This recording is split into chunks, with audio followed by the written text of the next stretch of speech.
A Name for the Nameless, Episode 7. The campsite didn't even have a name, just BLM 248 on the map. It was a nondescript pin in the middle of central Idaho, surrounded by rolling hills and sagebrush. When I rolled in with Miss Daisy, the place felt quiet and untouched, like it was waiting for someone to notice it.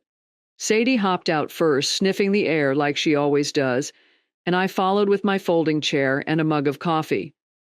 The silence was beautiful, broken only by the wind and the occasional chirp of a bird. Still, as I looked around, I couldn't shake the feeling that this spot deserved more than a string of letters and numbers. As the days passed, a few more campers rolled in.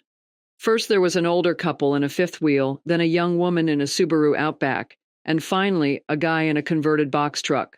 We were scattered across the wide-open site, but in true nomad fashion, we found each other by the fire one evening.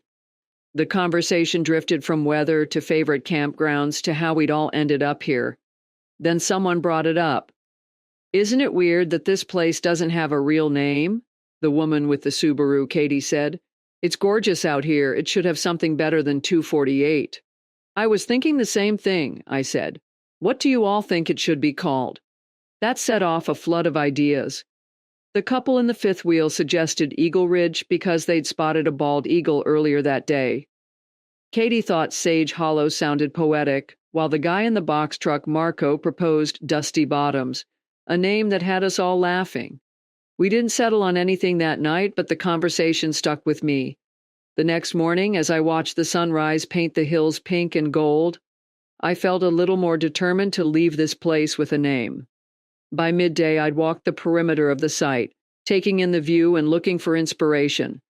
That's when I spotted it, a lone juniper tree perched on a rocky outcrop, its branches twisted and weathered by years of wind.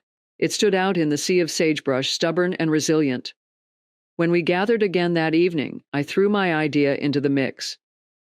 "How about lone juniper?" I said, gesturing toward the tree. "It's simple, but it feels right." The others turned to look at the tree silhouetted against the fading light. Katie nodded first. "I like it. It fits the vibe of this place." The name stuck. Over the next few days, it became our little joke. "Heading back to Lone Juniper," Marco would say after a trip into town, or "Best sunset I've seen in Lone Juniper," from Katie. By the time we all packed up to leave, it felt like we'd made a mark on the place, even if it was just a name we'd share with other nomads down the road. As I drove away, I glanced at the tree one last time in my rearview mirror. It wasn't much, a small gesture in a big world, but it reminded me of why I love this life. The road isn't just about the places we visit, it's about what we bring to them, even if it's as simple as a name.